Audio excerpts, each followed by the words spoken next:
Hello friends, welcome to my YouTube channel. तो guys चलो class शुरू करते हैं। आपको पता होगा हमारी क्लास 7 की एनसीईआरटी अध्याय 5 चल रहा था। हमने और आपने क्लास 7 की अध्याय 1, 2, 3 और 4 अच्छे से कवर किए। उसके क्वेश्चन आंसर भी अच्छे से कवर किए।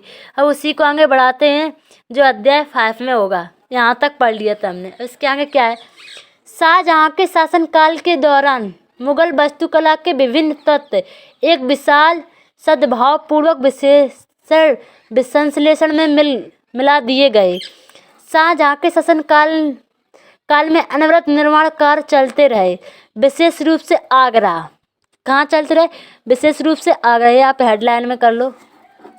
आगरा में सार्वजनिक और व्यक्तिगत, सार्वजनिक जहाँ जनता इकट्ठी होती है वहाँ, व्यक्तिगत सभा हेतु समारोह कक्षों जैसे दीवाने खास और दीवाने आम की योजना बहुत सावधानी पूर्वक बनाई जाती थी। एक विशाल आंगन में स्थित ये दरबार चहेल तो सुतुन अथवा 40 खम्भों के सभा भवन भी कहलाते थे। यहाँ महत्वपूर्ण, यहाँ शाहजहाँ के सभा भवन विशेष रूप से मस्जिद से मिलते जुलते बनाए गए थे। उसका सिंहासन जिस मंच पर रखा था उसे प्रिया किवाला या नवाज के दौरान मुसलमानों के सामने की दिशा कहा जाता था, क्योंकि जिस समय दरबार चलता था उस समय प्रत्येक व्यक्ति उस ओर ही मुँह करके बैठता था। इन वास्तुकलात्मक अभिलक्षणों का इस ओर इशारा था कि राजा पृथ्वी पर ईश्वर का प्रतिनिधि है। मतलब इसलिए इसने देखो, शाहजहाँ ने अपना दरबार उस तरफ करवाया जिस तरफ सभी लोग नवाज के लिए बैठते थे, उस तरफ मुँह करते थे, क्योंकि इसका विशेष कारण था कि वो ये कहना चाहता था कि पृथ्वी का ईश्वर राजा ही होता है। इस तरीके से बहुत से लोग मुझे बोलते कि आप इस तरह थ्योरी क्यों पढ़ाते। देखो, वन लाइनर यूपीएससी में कभी याद नहीं आते। अगर आप उसके पीछे की कहानी जानते होगे तो आपको ज़रूर याद आ जाएगा, लेकिन सिर्फ आप एक चीज़ ही याद कर लोगे तो वो कभी नहीं याद, वो रटा जाएगा। इस तरीके से कभी याद नहीं कर पाओगे। शाहजहाँ ने दिल्ली के लाल किले के अपने नवनिर्मित दरबार में राजकीय न्याय और शाही दरबार के अंत संबंध पर बहुत बल दिया। बादशाह के सिंहासन के पीछे पितरादूर के जड़ाऊ काम की एक श्रृंखला बनाई गई थी, जिसमें पौराणिक यूनानी देवता अर्फियास, कहाँ के पौराणिक यूनानी देवता अर्फियास को बीड़ा बजाते हुए चित्रित किया गया था। ऐसा माना जाता था कि अर्फियास का संगीत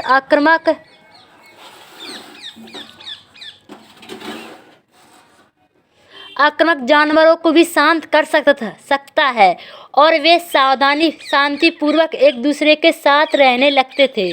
मतलब इनका ये था कि जो यूनानी के देवता अर्फियस थे वो इतना अच्छा बीड़ा बजाते थे कि जो जानवर भी रहते थे वो भी आपस में मिलजुल कर रहने लगते थे। इस तरीके से शाहजहाँ के सार्वजनिक सभा भवन का निर्माण यह सूचित करता था कि न्याय करते समय राजा ऊंचे और निम्न सभी प्रकार के लोगों के न्याय करते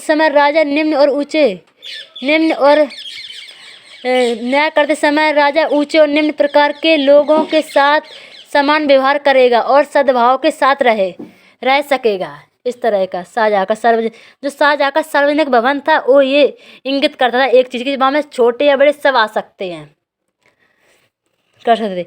इसका निर्माण 4 बाग की रचना के ही समान औपचारिक बागों के बीच में हुआ था।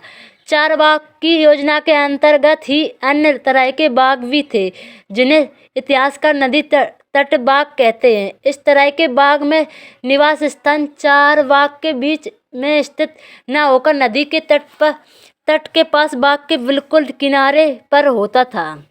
शाहजहाँ ने अपने शासन की भव्यतम वास्तुकलात्मक उपलब्धियां ताजमहल के नक्शे में नदी तट बाग की योजना अपनाई।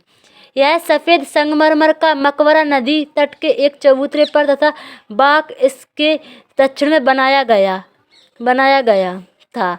नदी पर सभी अभिजातों की पहुंच पर नियंत्रण हेतु शाहजहाँ ने इस वास्तुकलात्मक रूप को विकसित किया। दिल्ली में नवाद में उसने जो नया शहर निर्मित करवाया उसे शाही महल नदी पर स्थित था। केवल विशिष्ट कृपा प्राप्त अभिजातों जैसे उसके बड़े बेटे धारा सिकोई को ही नदी तक पहुंच मिली थी। अन्य सभी को अपने घरों का निर्माण यमुना नदी से दूर शहर में ही करवाना पड़ता था। देखो इस तरीके से ये तो जा रही है नदी, यहाँ से ये देखो यहाँ से यमुना नदी जा रही है ना। चित्र को आप जिस तरीके से देखोगे तो आपके दिमाग में उसी तरह से इमेज बनेगी और बहुत अच्छे से याद भी रहेगा। और देखो यहाँ है ताजमहल, ये देखो एक नक्शे से आगरा के नदी तट पर बाग शहर का पुनर्कल्पित दृश्य। ध्यान दें कि यमुना के दोनों तटों पर अभिजातों के बाग महल स्थित हैं। ताजमहल बाईं ओर, हाँ इधर है, देख ले, और है। चित्र 15 में दी गई दिल्ली की शाहजहां नामक की योजना की तुलना आगरा की योजना से करें। फिर ये यमुना देखो, ये तो निकली यमुना नदी, यहाँ देखो बस्ती बसी इस तरीके से। और ये 4 बाग हैं, आपको दिख रहे होंगे, मैं दिखा रही हूँ, इस तरीके से देख लो। इसमें भी क्या है देखो, आप पढ़ लो। चित्र नंबर 15 1880 का शाहजहानाबाद का एक नक्शा इस तरीके से। बादशाह का निवास कहा गया। शहर काफ़ी घना बसा हुआ लगता है, लेकिन क्या आपको यहाँ कई बड़े बाग भी दिखाई देते हैं? हाँ जी। क्या आप मुख्य मार्ग और जमी मस्जिद ढूंढ सकते हैं? देखो मुख्य मार्ग ये जा रहा है, जमी मस्जिद ये है, इस तरीके से। इसका देखो मैं आपको ये भी दिखा दें, ये तो रहा देखो वो दिल्ली में दीवाने आम का सिंहासन, और ये छज्जे। अमन तो गए जाओ अपने मामा के सर। इसका निर्माण 1648 में पूरा किया गया था, इस तरीके से देख ले। और ये आगरा का ताजमहल जो 1643 में पूरा हुआ है। ये आप चित्र हैं, आप देखना अच्छे से और इसकी डेट भी याद करते चलना। अब यहाँ देखते हैं, अब ये चित्र क्या है, वृंदावन में गोविंद देव के मंदिर का अंदरूनी भाग है 1590 में। इस मंदिर का निर्माण लाल बलुआ पत्थर से हुआ था। 2-4 में से प्रतिष्ठित मेहराबों पर ध्यान दें, जिनमें इसकी ऊंची भीतरी छत का निर्माण किया था।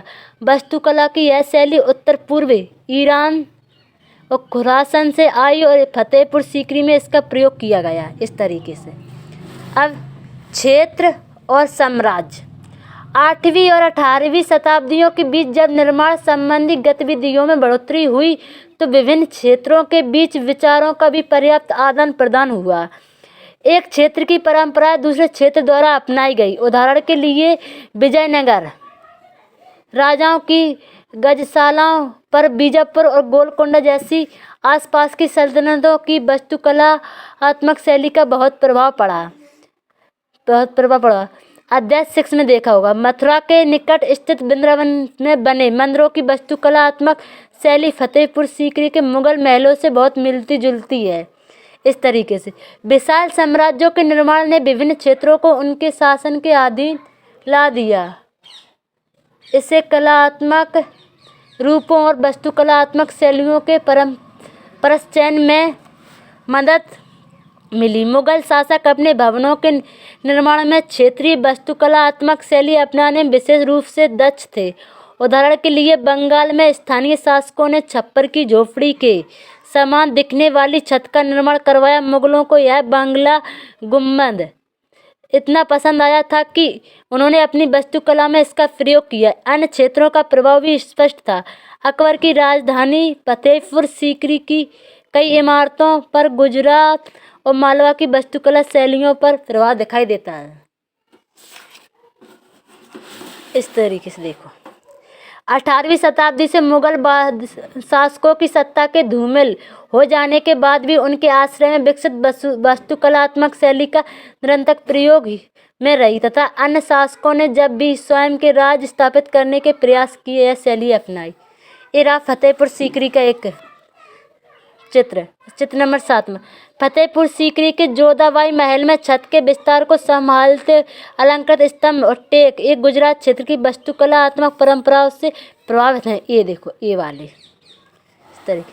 अब ये आसमान छूते चर्च 12वीं शताब्दी से फ्रांस में आरंभिक भवनों की तुलना में अधिक ऊंचे और हल्के चर्चों के निर्माण के प्रयास शुरू हुए। वास्तुकला की यह शैली गोथिक नाम से जानी जाती है। इसी शैली की विशेषताएं नुकीले ऊंचे मेहराब और रंगीन कांच का प्रयोग, जिसमें प्रिया बाइबिल के लिए दृश्यों का चित्रण है, तथा उड़ते हुए पुष्ते, दूर से ही दिखने वाली ऊंची मीनार और घंटी वाले बुर्ज बाद में चर्च से जुड़े।